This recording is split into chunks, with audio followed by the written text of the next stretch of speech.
Əziz şagirdlər, hər birinizi xoş gördük və bugün sizə yenə də dəstək olaraq sınaqlardan əsas məqamlar və onların izahı ilə davam edəcəm. Sınaqlarda olan əsas məqamlar nədir? Birinci məsələn, artikel bölümü ilə bağlı diqqətli olun. Artikeldən nöqtədən sonra əgər su hövzəsinə aid nə varsa, hər zaman Z ilə işlədirik, təkcə körpü və körfəzdən başqa. O zaman Panama kanaldır, Atlantik və Pasifik, yəni sakit hər ikisi okeandır, üçü də Z-yə bərabərdir su hövzələri. Ona görə doğrumuz avtomatik B olacaq. 17 nömrəli testdə sayıla bilməyən isimlər bizdən tələb olunur. O halda hər variantda sayılan isim var, diqqətli olun. Sayıla bilməyən isimlər odur ki, onlar həmişə tək olur, cəmlənə bilmir, rəqəm artiklından istifadə olunmur. Kamera burada cəmlənən isimdir, sayılandır, sheep, qoyun cəmlənən isimdir, piano cəmlənən isimdir, rule, qayda cəmlənəndir, doğrumuz E variantıdır. Flu, grip, xəstəlik adları sayılmır, money, pul, kağız materialıdır. Eyni zamanda rice, düyü, noxuddan balaca nə varsa heç bir halda sayılmır. Diqqət edirik 18 nömrəli testdə bizdə buradan yəlik hal tələb olunur. O halda diqqət edirik yəlik hal qaydalarına. Sual cümləsində WHO tipli varsa mütləq şəkildə bura diqqət edin. Onlardan sonra gələn qısaltma olur, yəlik hal olmur. Ümumiyyətlə apostrof S-dən sonra feil gələrsə, məsələn chums, tell, told feili, feildə hallama baş verməz. C variantı da yanlışdır, let özü feildir, hallama baş verməz. D variantında da got feildir, hallama yaratmır. Doğrumuz elə sonuncu variantdır. Woman's problem, qadının problemi. 8-11 isimlər, kök dəyişənlər, onlar S-lə cəmlənmir deyə S apostrof yox. Hər bir halda təkdə də cəmdə də apostrof S olur. Ona görə E doğru variantdır.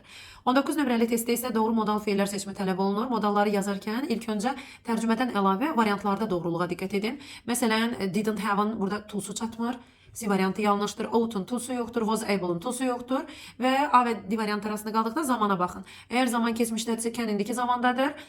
Burada məsələn ikinci cümlədə had var. Keçmiş zamanda feil. Bizi keçmiş uzlaşma yaratmalıyıq. Ona görə doğrumuz A'dır. Çünki can'in kod forması keçmişdə olur.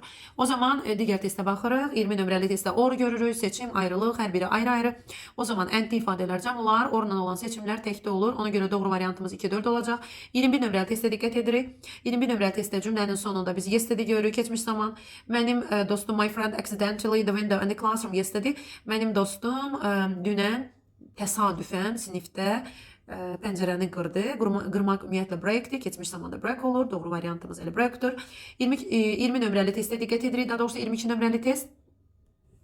Burada bizdən doğru variant tələb olunur. Bağlayıcılar bölümüdür. Murad passed his exam successfully. He studied hard. Murad səylə çalışırdı və imtahanı uğurla belə deyək keçdi. O zaman diqqət edirik. Bizim səbəbimiz nədir burada? Onun səylə çalışması. Səbəb sonra verilir. Ümumiyyətlə burada the also ümumiyyətlə səbəb bildirmir. But ziddiyyət bildirir. Onlar güman və bəzən də ziddiyyət anlamında olur hər üçün. Səbəb A və C variantındadır. Sadəcə so səbəbi özündən əvvəl olar. Because sonra doğrumuz elə because'dur. Digər testlərin izahı ilə davam edək. 23-də isə definition'dır. Hər bir sözün doğru seçimini belə deyək, izahlı mənasını uyğunlaşdırmalıyıq. Relative qohum deməkdir ümumiyyətlə. Qohum və variantlarda həmin sözün mənasını axtaraq. Family member, ailə üzvü, deməli 2-də A olacaq. 2A olan variantımız yalnız B və E variantındadır. Sonra baxırıq digər. Confidence, təkəbbür, özündən razılıq deməkdir. O zaman özünə inam deməkdir. Deməli 2-də olacaq C variantı.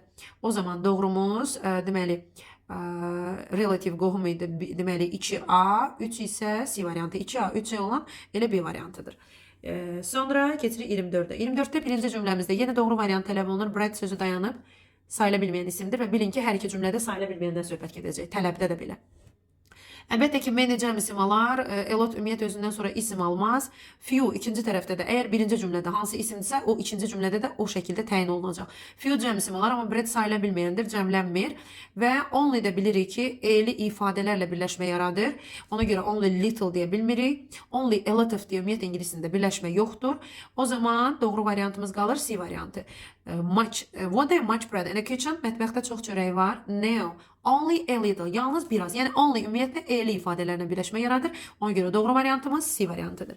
25 nömrəli testdə isə bizdən sinonimlər cütlüyü tələb olunur. Sinonimimiz nədir? Fake, original. Fake yəni doğru olmayan, original isə tam doğru olan. Yəni bu artıq antonimdir. Sonra participate, to take part, hər ikisi iştirak etmək deməkdir, doğrudur. Loyal, devoted, hər ikisi etibarlı, inamlı deməkdir. Amma joyful, upset, şən, qəmgin, yəni bu uyğun deyil, doğrumuz elə